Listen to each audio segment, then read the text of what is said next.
Boa noite a todos, sejam todos bem-vindos. Vou pedir a vocês que ainda não colocou o telefone no silêncio, por favor, coloquem. Nós iniciamos com a nossa prece.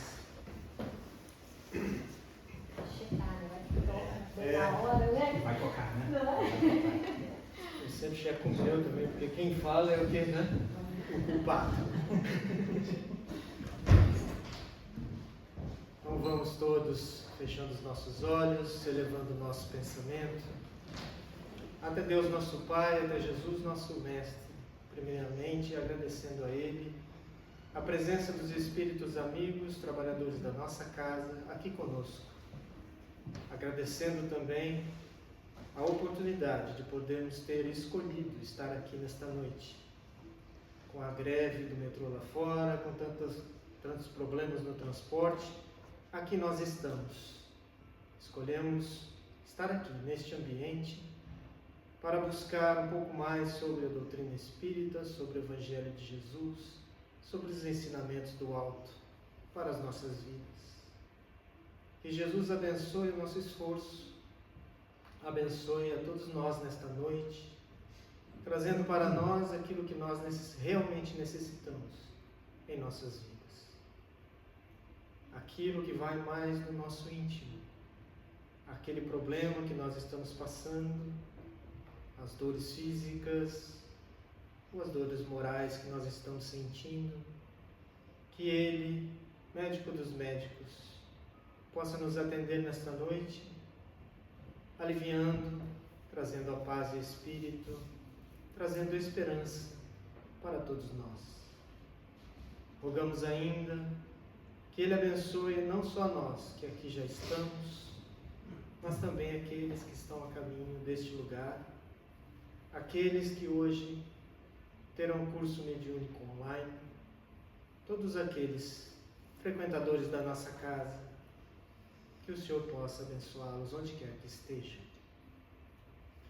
Rogamos que o Senhor esteja conosco, intuindo o nosso palestrante, o envolvendo em vossa luz e abrindo os nossos ouvidos para que nós possamos trazer para as nossas vidas tudo aquilo que nós vamos ouvir hoje e que nos servirá de alguma maneira. Cada um de nós entenderemos provavelmente de uma forma, compreenderemos e traremos para a nossa vida do nosso modo. Então que estejamos nós com os ouvidos bem abertos e aproveitando toda a energia que este ambiente está impregnado. E assim rogamos ao Senhor a permissão para iniciarmos os trabalhos desta noite. Que assim seja.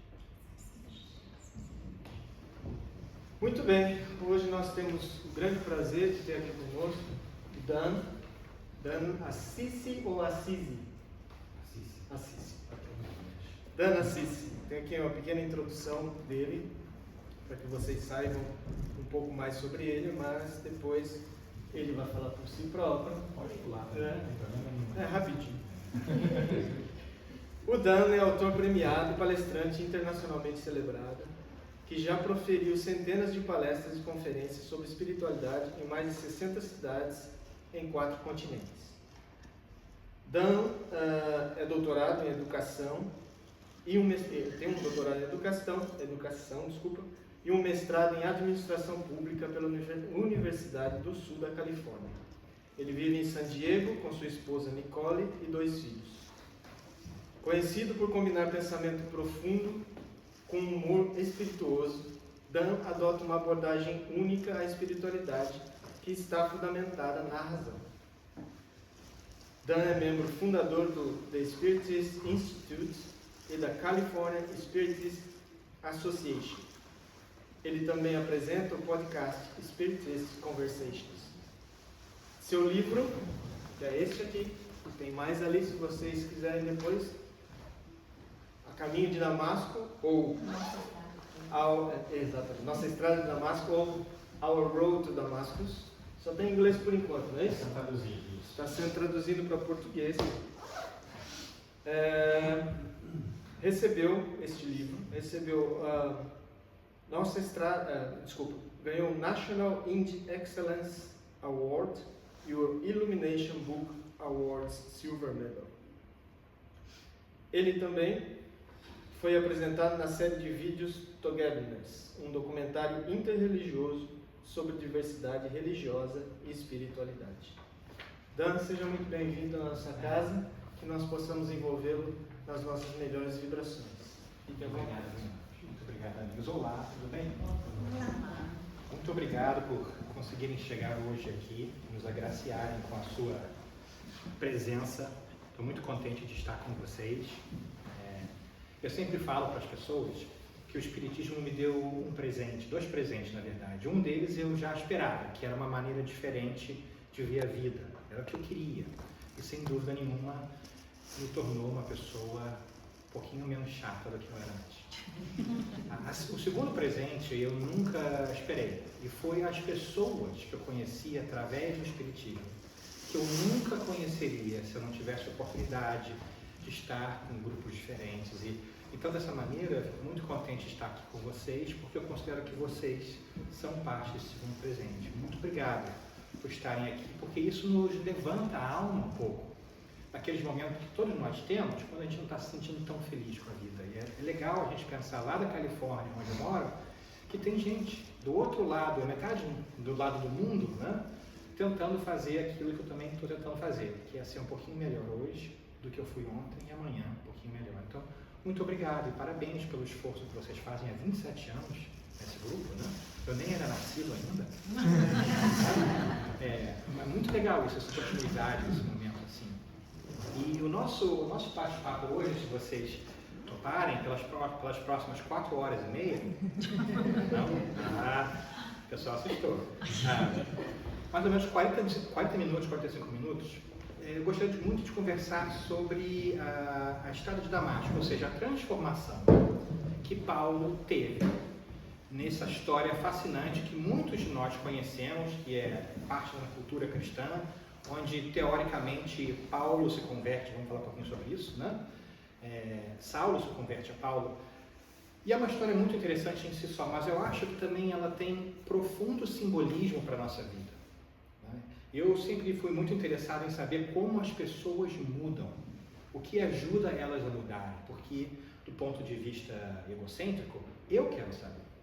Porque eu gostaria de saber como é que eu posso ser melhor. Não quero ser igual a Paulo, eu acho que não é exatamente isso, mas eu acho que eu posso mudar um pouco, eu posso crescer um pouco, posso ficar um pouquinho melhor do que eu sou. Então, como isso se deu? Será que há algumas pistas, algumas dicas, algumas maneiras, algumas técnicas que a gente pode usar, que a gente pode aprender com essa transformação pessoal dele? Então essa é a ideia para hoje. Faz sentido? Eu vou ser claro de que eu gosto muito dessa história, tanto é que deu um livro, certo? Vocês não devem saber disso, mas esse livro começou aqui na Inglaterra. Foi em 2020, 2019. Eu estava querendo fazer uma mudança na minha vida, decidi que eu ia trocar de emprego, aquela coisa toda. E aí e o pessoal, eu fazia essa palestra em lugares diferentes, o pessoal gostava muito de perguntar: você tem alguma coisa escrita sobre isso?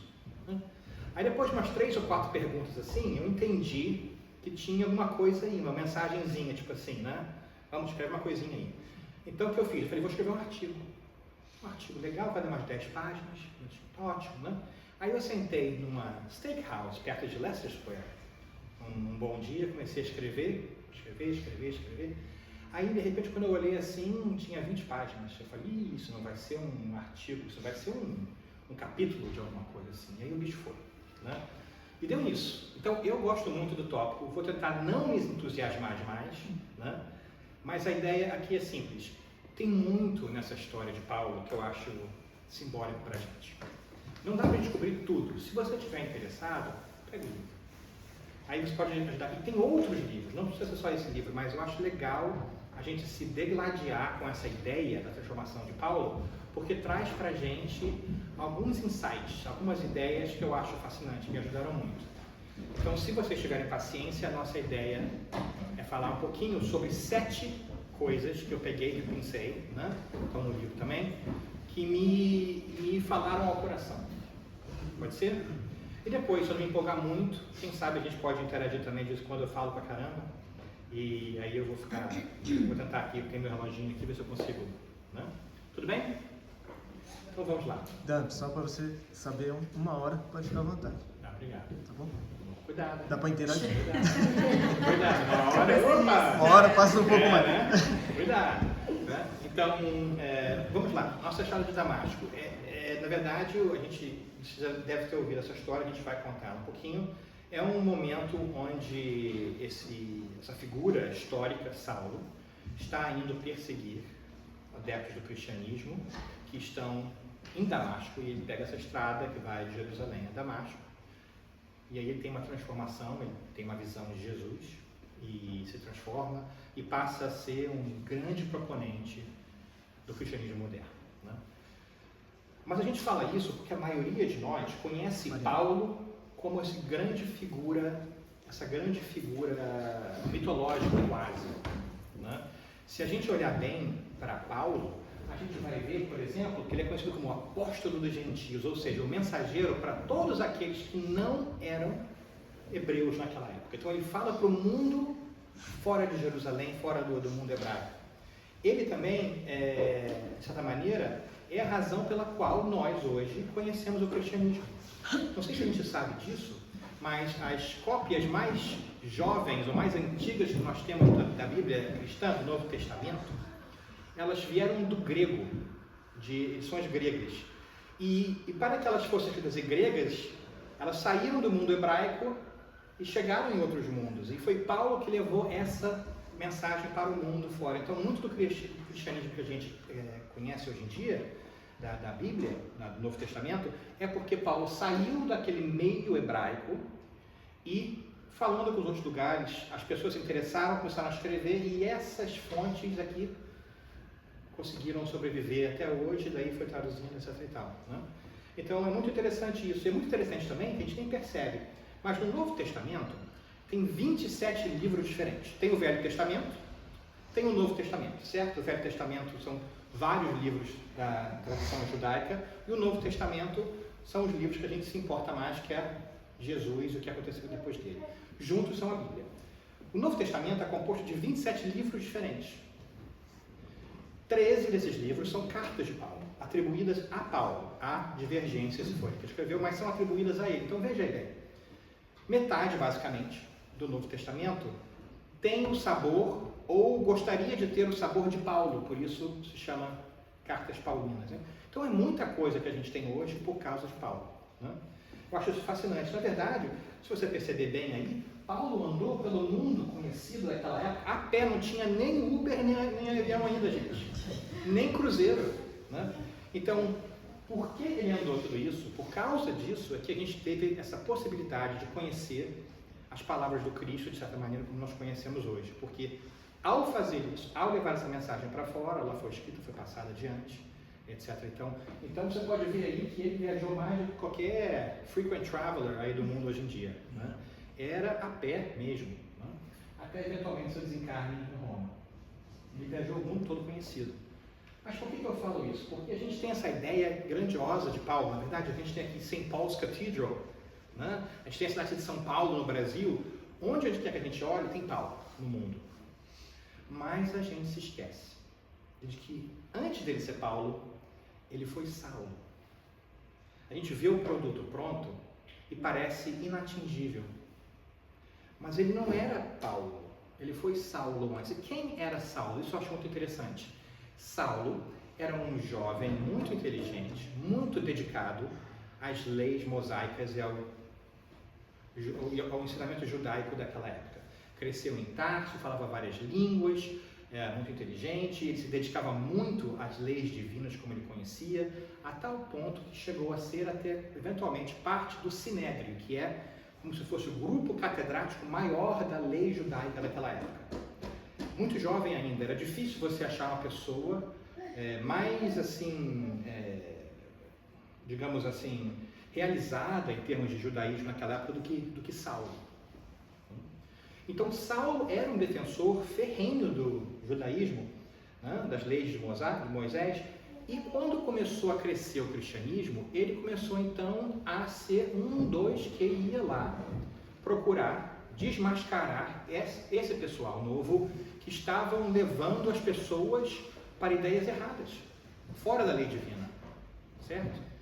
Então a gente vai ver ele procurar debater, e ele era muito inteligente, como eu falei, debatia muito bem. Ele ia realmente lá para fazer debate, para desmascarar, para minimizar essa debanda do judaísmo para o cristianismo. Então não é surpresa que ele está indo procurar uma pessoa em Damasco para perseguir. Era um dos grandes pregadores do cristianismo nascente na época, se chamava Ananias. Essa história toda você pode ler num livro fantástico, que é Paulo Estevão. Se você estiver interessado, tem que ler esse livro. É um tijolão desse tamanho, mas vale a pena. Se você gosta, você vai chorar, você vai rir, você vai, né? É muito bom.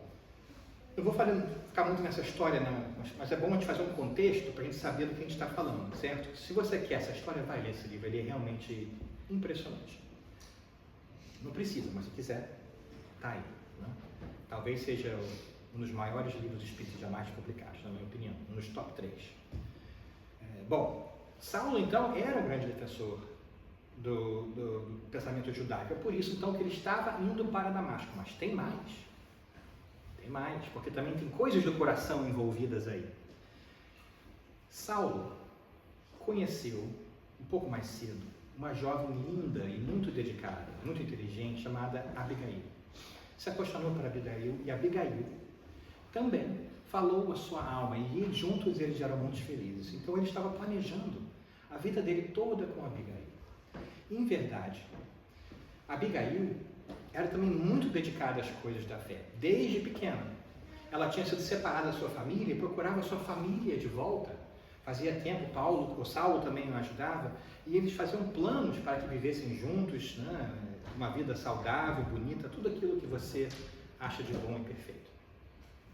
Então, em certo dia, Saulo decide finalmente oficializar o seu pedido de casamento, entre aspas, a Abigail, no momento onde ele estaria condenando um dos jovens, né, palestrantes cristãos da época, que era Estevão.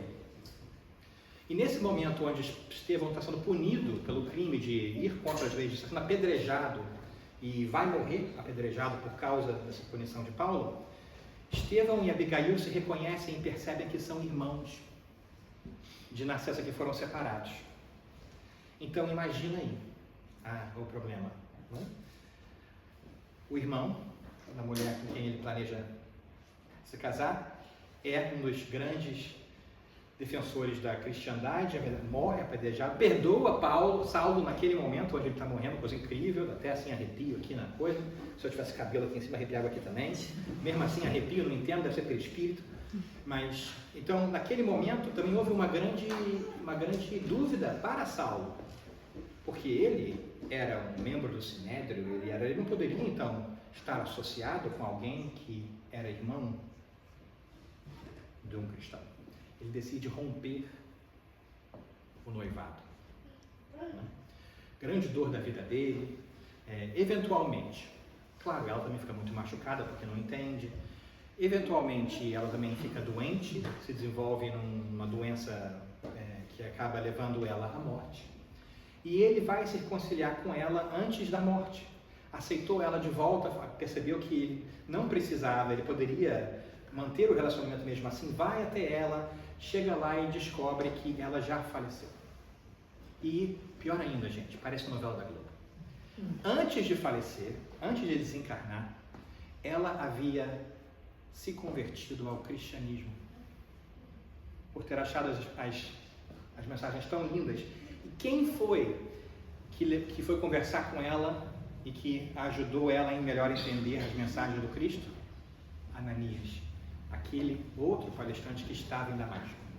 Então Saulo nessa época, une o útil ao agradável, entre aspas, e decide que ele vai até Damasco para procurar Ananias e trazê-lo de volta à justiça. Ou seja, possivelmente apedrejá-lo também, não se sabe, mas Ananias devia estar preocupado. Digamos assim, E é nesse caminho de Jerusalém para Damasco, que é, na verdade, essa estrada assim, nesse deserto, que demora alguns dias, porque a gente não tem carro, uns 7 dias, 8 dias para você andar, é que a nossa história acontece. Isso que eu acho muito interessante. Isso tudo foi contexto, certo? Então, Saulo está dolorido no coração, perdeu o seu grande amor, que ele acha que foi enganada por um charlatão, desviando as pessoas da história de Deus, e como também defensor da fé, ele vai até lá. Ele consegue então a ajuda de 3 amigos, ele numa viagem oficial de trabalho do Sinédrio, ele consegue as verbas, né? 3 amigos vão com eles, e eles começam nesse caminho da viagem até Damasco. Era perigoso, era importante ir em grupo, né? Você andando pela estrada, não tinha hotel no caminho, aquelas coisas todas assim, e lá ele vai. Há tantas nessa história que acontece esse grande momento. O que acontece? A história você já conhece. Cristo aparece para Saulo, uma visão, deve ter sido algo realmente inenarrável. E fala a Saulo: Saulo, Saulo, por que me persegues? Saulo cai do seu cavalo, chocado com aquilo tudo. E naquele momento, sentindo que deve ter sido uma vibração indescritível, percebe que a vida dele até ali foi um engano. Pelo menos na parte que se toca a sua perseguição ao cristianismo. Então faz uma pergunta muito corajosa, ele faz, entendendo o erro dele e a vontade de mudar, que coragem que ele teve de fazer isso, né? Ele fala: Senhor, o que queres que eu faça? Jesus fala: vá adiante, a Damasco te espera. Né? A visão se encerra, ele volta a si e o que acontece? Os seus amigos que estavam com ele não viram ou não ouviram a presença de Jesus, é só ele que teve essa visão. E não só isso, ele está cego, ele não consegue ver. Os amigos então estão preocupados: será que foi insolação? Não bebeu água suficiente? Será que ele está não, né? Os amigos então querem levá-lo de volta a Jerusalém. Ele decide ir adiante mesmo assim, eles acham que ele não está bem da cabeça, porque agora ele está falando que ele viu esse tal de Cristo, que ele perseguia. Eles ficam preocupados, o trabalho deles é escoltá-lo, como é que a gente faz, como é que não faz. Decidem 2 voltarem e um vai com eles. Ele vai até Damasco, chega lá, né? Ele era famoso, ele era rockstar da época, certo? Então ele vai aos amigos famosos, políticos da época que moravam em Damasco, para procurar abrigo. Quando ele conta para eles tudo aquilo que acontecia, ninguém quis lhe albergar. Seu pai também não aceitou. Todos eles tinham medo politicamente de abraçar alguém que ia contra as leis judaicas. Então ele acaba achando uma estalagenzinha lá numa rua, lá no final do mundo. Seu amigo que ia com ele deixou ele lá também, e talvez percebendo que o amigo não estava meio preocupado de ficar com o Saulo, quando o Saulo fica falando de Jesus para todo mundo, o amigo também eventualmente aí ele fica sozinho, cego, esperando que algo aconteça como Jesus tinha prometido. E quem vem até ele? Ananias, que ele perseguia, que teve uma visão do Cristo, onde o Cristo veio a Ananias e falou: Ananias, vá até tal estalagem, lá você vai encontrar Saulo, vai, ore com ele, cure. Eu imagino a cara de Ananias naquele momento: Jesus, tem certeza? Né? Eu pensaria assim, né? Aquele Saulo, né, está mandando literalmente ele na Copa dos Leões, na verdade. Mas olha a fé de Ananias, que lindo, né? O resto da história você deve saber. Ananias vai até lá, ora com Paulo, cai como se fossem escamas do seu olho. Paulo se transforma, aprende muito com Ananias. Ele vai para o deserto, ele pensa, e aí ele começa a vida dele de pregação cristã depois de muito trabalho, muita dor, e vira esse Paulo que a gente conhece hoje. O Paulo que a gente conhece hoje, então, não tem muito a ver com esse Saulo que a gente não conhece tanto, né? Faz sentido?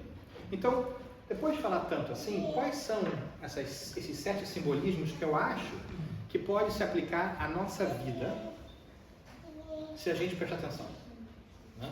Vamos passar relativamente rapidinho, depois a gente pode conversar mais, a gente pode entrar mais profundamente naquele que nos interessa, certo? O primeiro é que ele estava acompanhado nessa viagem, mas ele estava solitário.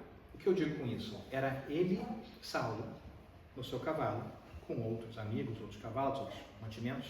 Mais 3 pessoas trabalhavam com ele, mas só ele teve a visão do Cristo naquele momento. É simbólico isso, porque eu acho que muitas vezes na nossa vida, a gente está passando por um momento procurando alguma coisa e a gente tem uma experiência que só nós entendemos. E aqueles que estão ao nosso redor, de quem nós gostamos muito, talvez a nossa família, talvez nosso parceiro ou parceira, talvez nossos amigos, não entendem. E eles começam a falar, mas por que você está prestando atenção nisso? Não faz sentido. Isso não é você. E nos dói o coração, porque a gente quer muitas vezes que eles compartilhem da nossa alegria, da nossa nova perspectiva, do nosso novo interesse. Mas a verdade é que o caminho de Damasco de cada um é individual.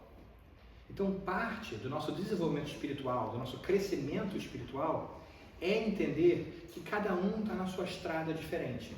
E que aqueles que estão ao seu redor, quem você gosta muito, que muito gostam de você também, podem não entender essa nova face, esse novo desenvolvimento pessoal por qual você está passando. Isso é tão frequente muitas vezes quando a gente começa a abraçar o espiritismo, as pessoas assim, como assim, espiritismo, nem sei o que é, doutrina espírita, acha que está fazendo coisas que você não conhece, acha que você mudou de ideia, né? Os amigos muitas vezes acham que você está ficando maluquinho, né? Mas é uma lição muito dolorosa para a nossa vida, mas muito importante, porque nos ajuda a alicerçar aquilo que a gente conhece e quer no que realmente é importante para nós. É necessário que nós entendamos que, embora nós estejamos com várias pessoas ao nosso redor, somos nós que vamos fazer a nossa caminhada. Não é o nosso grupo que vai resolver a nossa vida. Não são nossos amigos que vão nos dar bons conselhos, que vão resolver todas as nossas dificuldades. Não é o nosso parceiro que vai resolver nossos problemas. Somos nós tomando nossas decisões e entendendo que, de vez em quando, as pessoas ao nosso redor não vão entender o caminho pelo qual nós decidimos trilhar. É difícil isso. É difícil isso. Porque muitas vezes nos faz sentir sozinhos. Embora nós estejamos cercados de gente. E esse mundo está meio assim, não é verdade? Se estamos cercados de gente, a gente muitas vezes acha que as pessoas não entendem. E é normal isso. Então, não é de se desesperar. Porque quanto mais a gente entende que existe um processo espiritual de crescimento, mais fácil fica a gente não ficar ansioso e se desesperar, porque a gente vai saber o que vai acontecer. E quando a gente sabe e entende o processo, a gente está mais em controle e dessa forma a gente lidar com tudo de maneira melhor. Faz sentido? Então esse é um simbolismo e nós poderíamos nos expandir tanto nessa ideia, ficarmos horas falando sobre isso, pelo menos eu poderia, porque eu gosto. Talvez você não estivesse interessado, mas eu não. Né? Então, essa é uma das lições que a gente fala, a gente trata um pouquinho. Né? Nossos amigos juvenis também concordam. Tá vendo? Vamos lá. Essa é uma das lições. Qual seria uma outra lição para nós?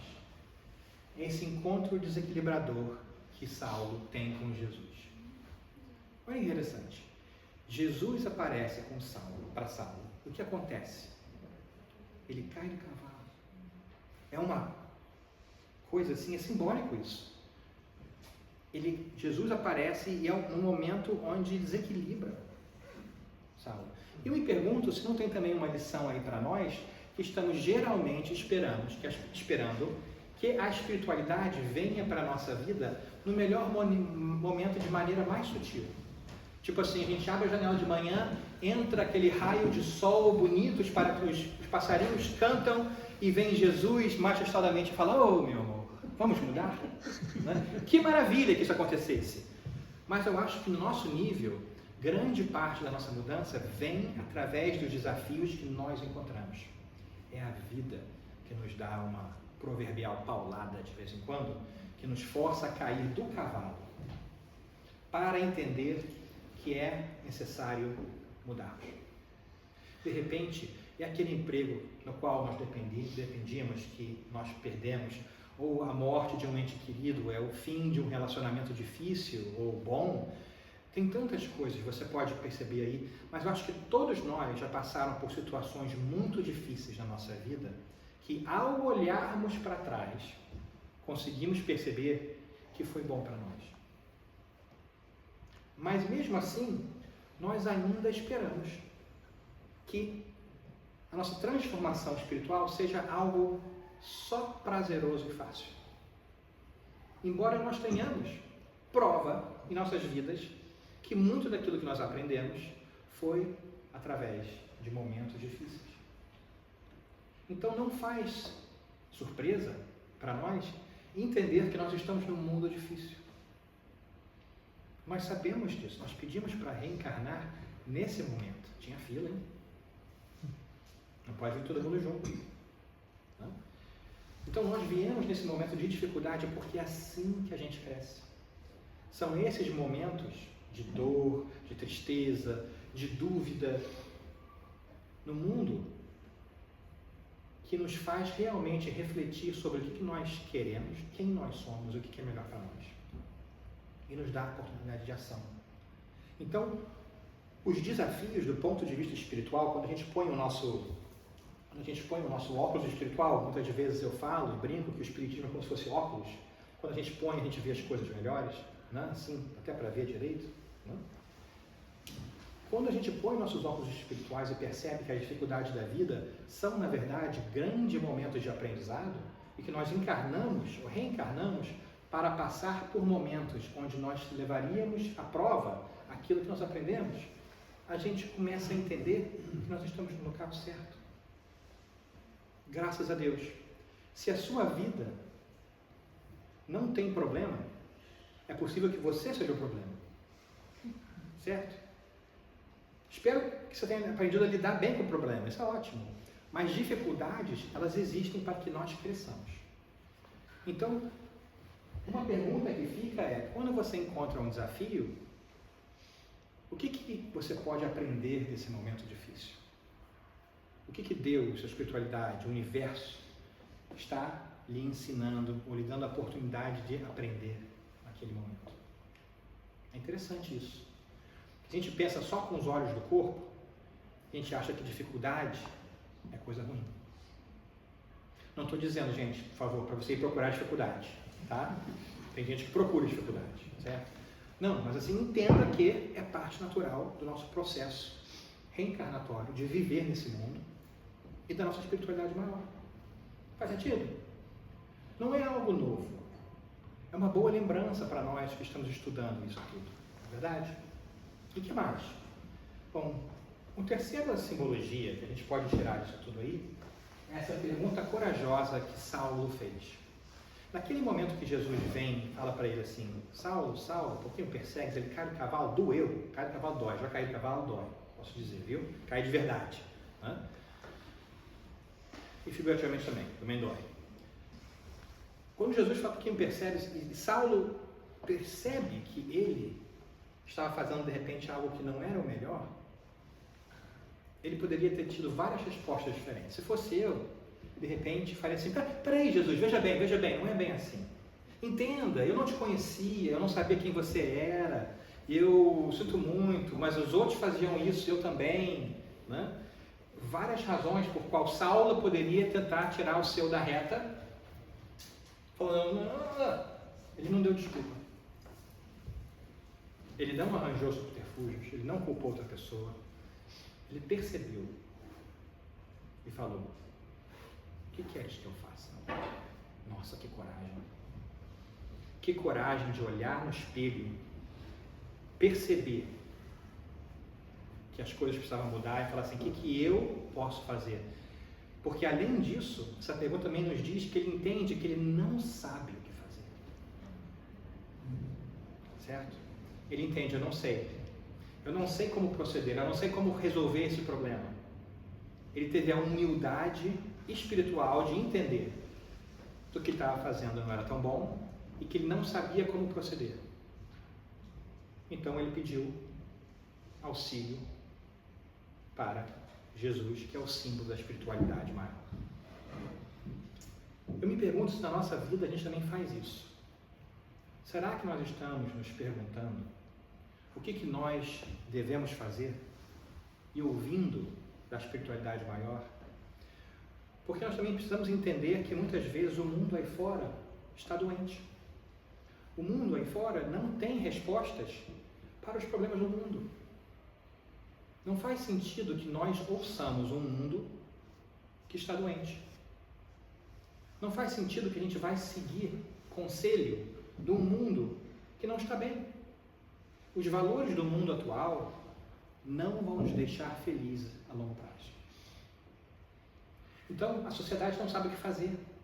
A gente não sabe para onde se virar, para esse guru, para aquele guru, para isso aqui, para aquilo ali. Mas e cadê a nossa humildade para saber, eu não sei, mas Deus me auxilia? E saber ouvir. Que muitos de nós fazem essa pergunta superficialmente. Ah, Deus, não ouve.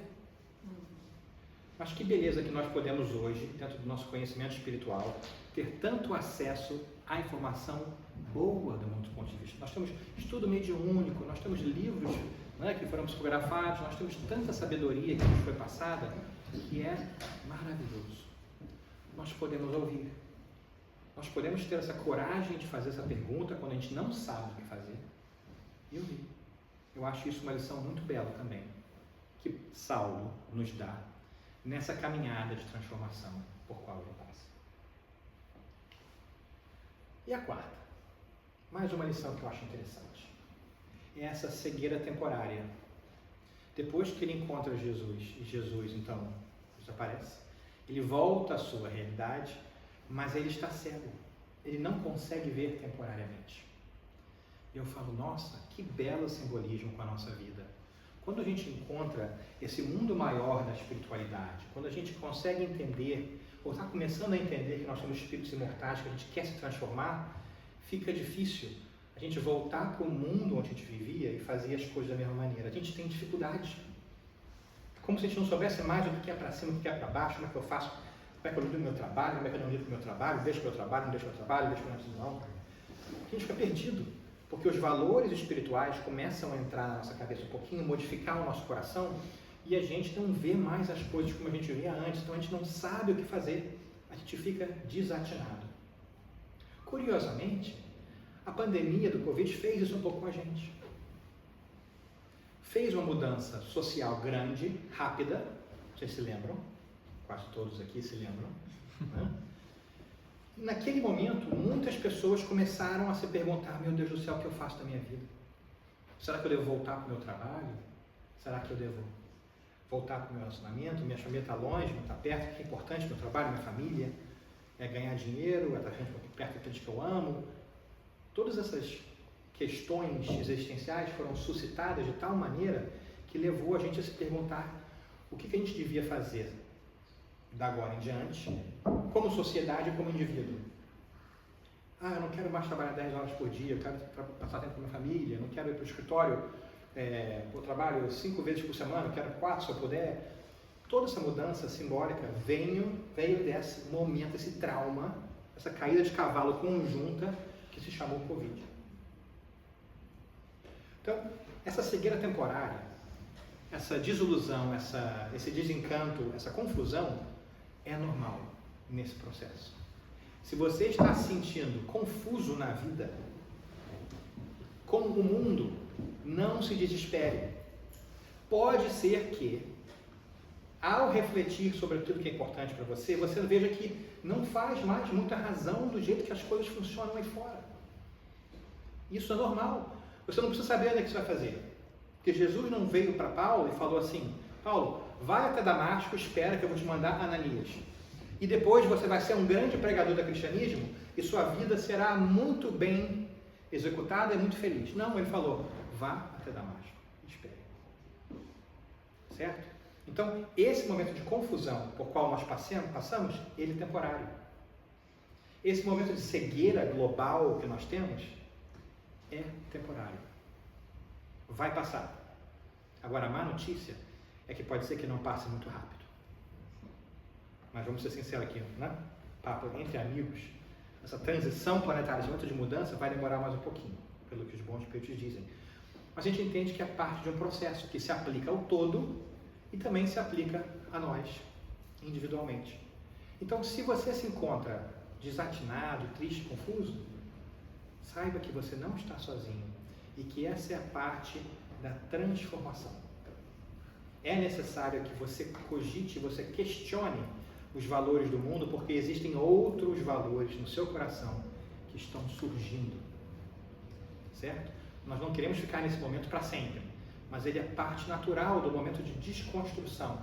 Nós temos que desaprender aquilo que nós fizemos antes para fazer espaço para o novo. É muito legal isso. E antes que vocês durmam, vamos para o número 5. Vamos lá. Uma outra coisa que eu acho muito bonita é a decisão de Saulo de ir adiante. Pense comigo. Depois que ele caiu do cavalo, teve essa experiência mística incrível, seus amigos ao seu lado não viram o Cristo, estão olhando para ele tipo assim, chefe, você está bem? Você tomou sol demais? Bebeu aguinha? Né? Estão preocupados com ele. Né? Todo mundo ali achando que ele não está bem. O que eles querem fazer? Querem levar ele de volta para Jerusalém, porque lá tem o hospital, tem os amigos, tem a estrutura, aquela coisa toda. Então ele poderia simplesmente negar que tudo aquilo aconteceu, que foi uma ilusão temporária, que foi vítima do calor daquele deserto incrível, e voltar para Jerusalém. E olha que símbolo bonito. Será que nós também não fazemos isso? Quando nós estamos deparados com o momento da mudança e temos que fazer uma decisão, nós decidimos voltar para Jerusalém? Para a nossa Jerusalém?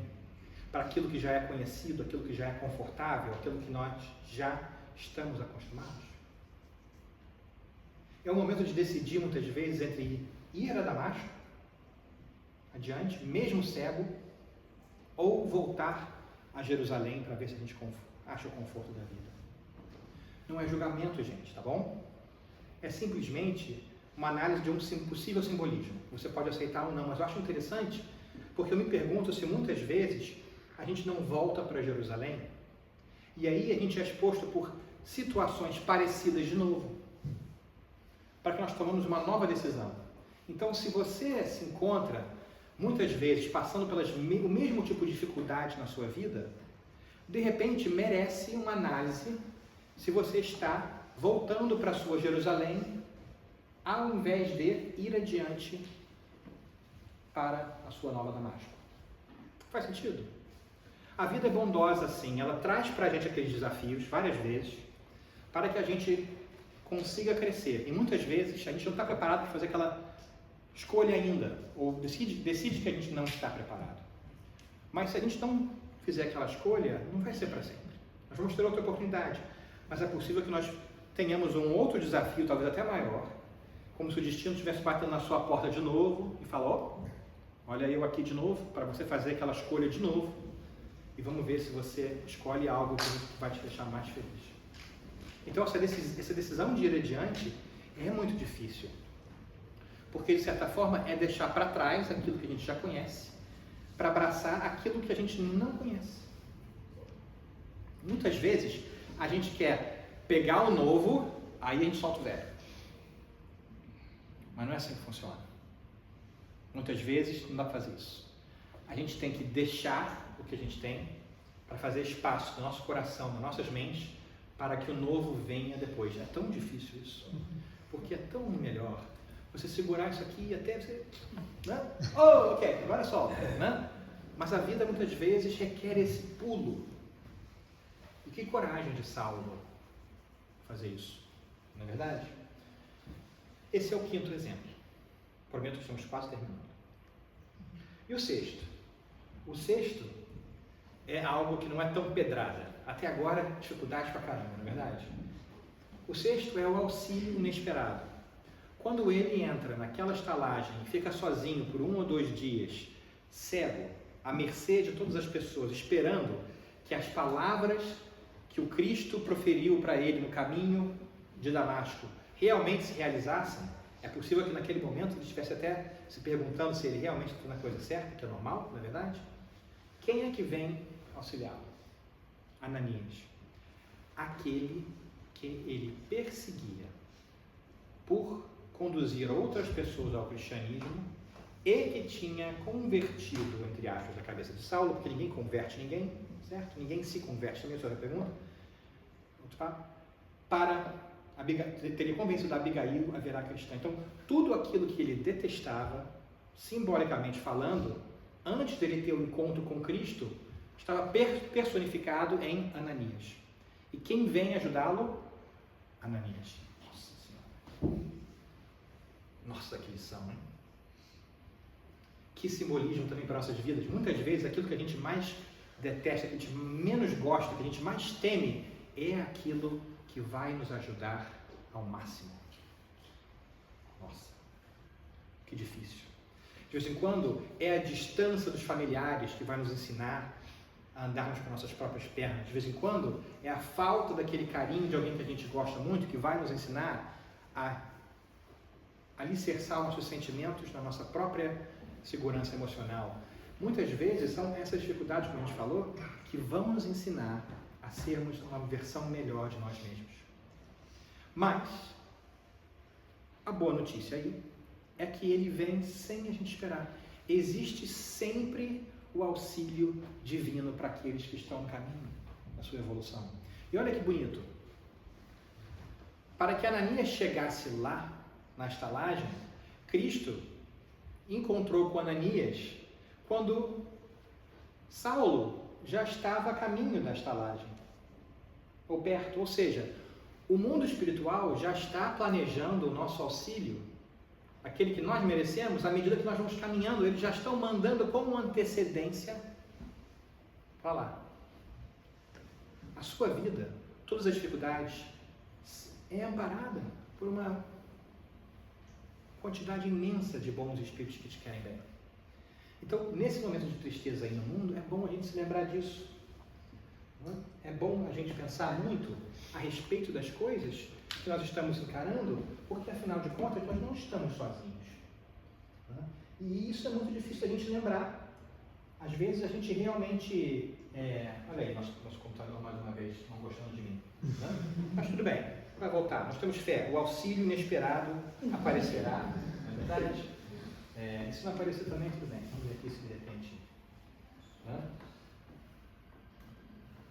Mas a ideia aqui é que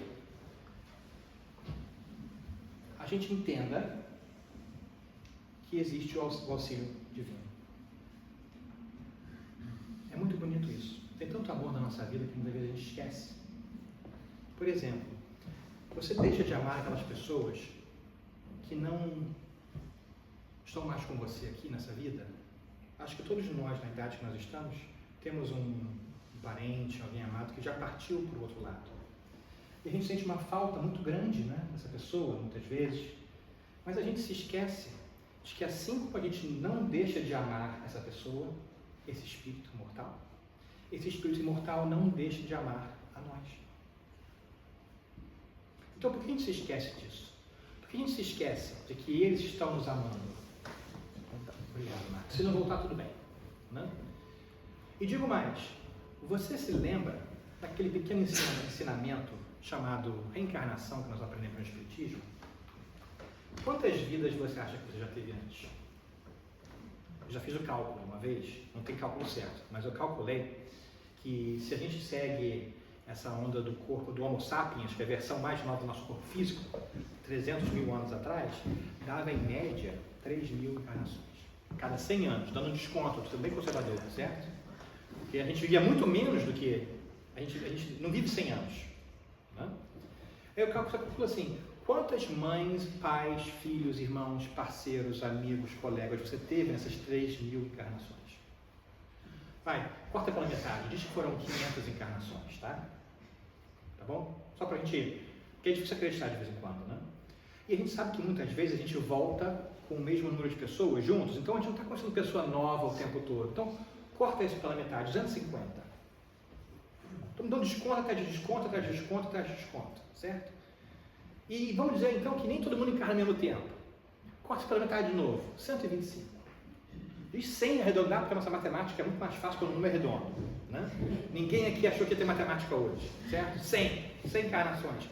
Imagina então, com essas 100 encarnações, Você encontrou 4 pessoas por encarnação que te amam, que gostam de você, que não são repetidas. 400.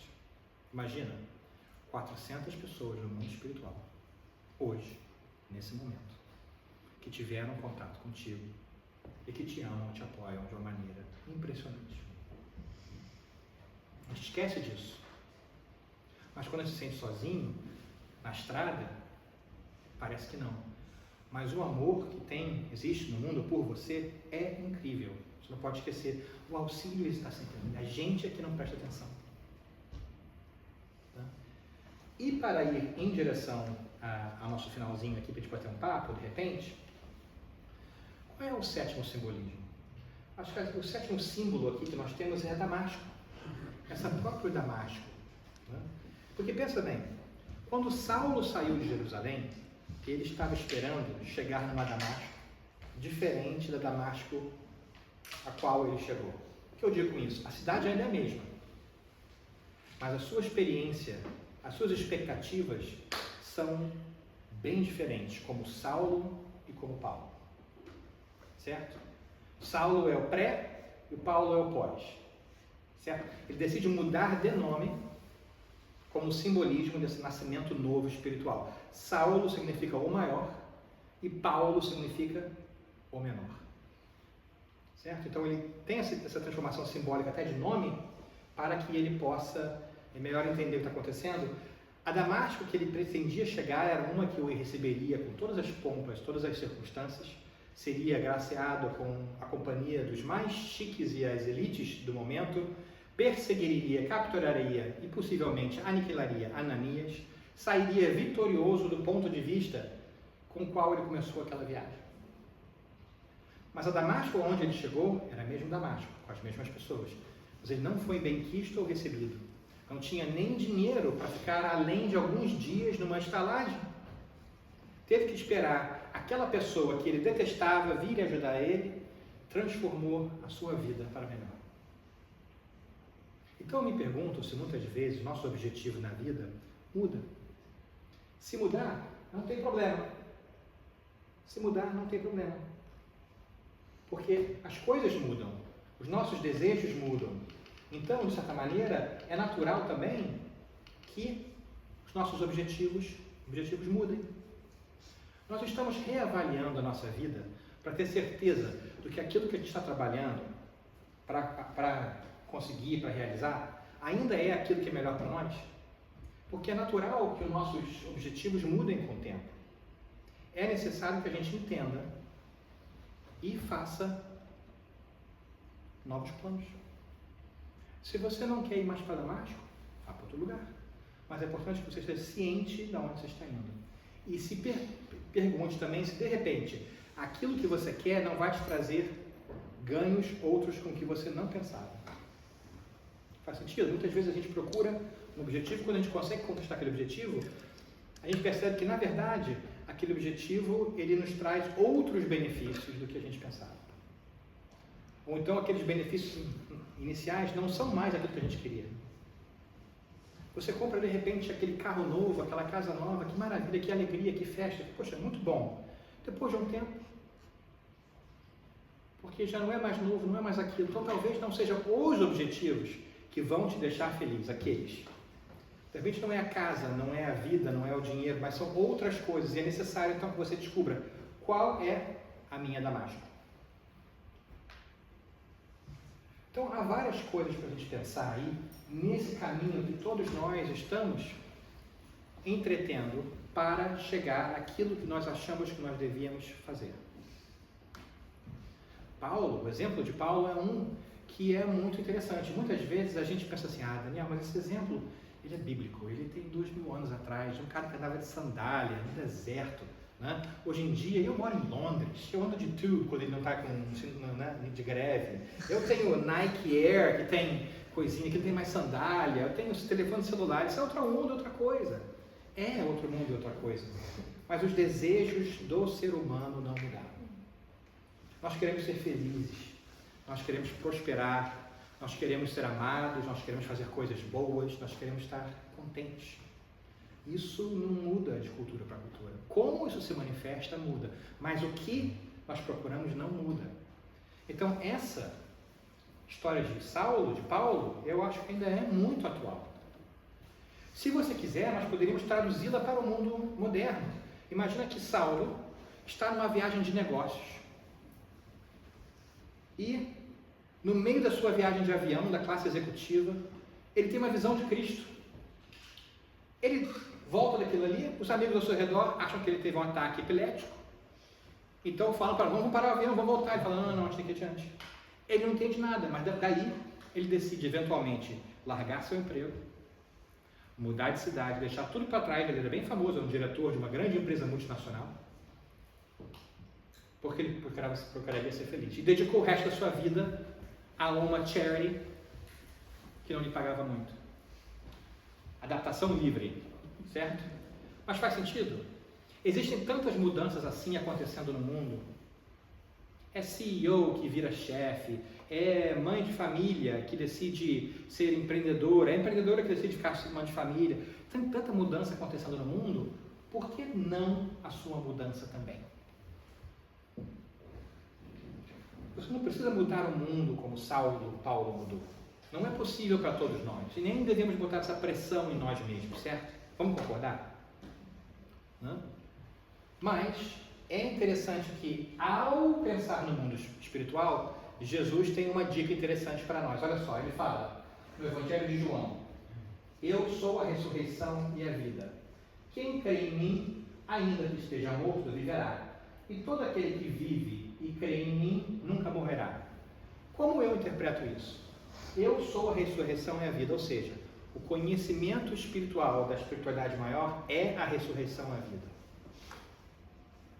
Conhecer que o Espírito é imortal é a verdadeira vida, porque você nunca morre quando você sabe que você é um Espírito imortal. Quem crê em mim, ainda que esteja morto, viverá. Quem acreditar nessas coisas e internalizar no nosso coração, certo? Ainda que desencarne, se encontrará vivo, porque sabe da existência do mundo espiritual. E todo aquele que vive e crê em mim, nunca morrerá. E quem está vivo e aprende isso aqui agora, nunca morre. Então, será que o convite da nossa estrada de Damasco espiritual é trazer esses ensinamentos lindos que nós vemos sendo apresentados através dos milênios, para poder internalizar no nosso coração aquilo que a gente já conhece um pouco na nossa mente, é de que Deus te ama tanto que te criou como ser imortal, que nunca vai deixar de ser, e que mesmo que você perca o seu corpo físico, que para muitos de nós é a pior coisa que pode nos acontecer, você vai continuar a ser essa criatura imortal que você sempre foi. E te digo mais, você continuará crescendo através dos tempos com as pessoas com quem você construiu relacionamentos de amor, porque o amor nunca vai embora. E digo mais ainda, todo o amor que você constrói nessas vidas passadas, nessas reencarnações que nós calculamos, e nas futuras, sinto lhes informar, haverão reencarnações futuras, certo? O amor crescerá. Nesse momento, você está exercitando o amor. Quando você trabalha no grupo espírita, você conhece outras pessoas, é aquele segundo presente do espiritismo que eu te falei.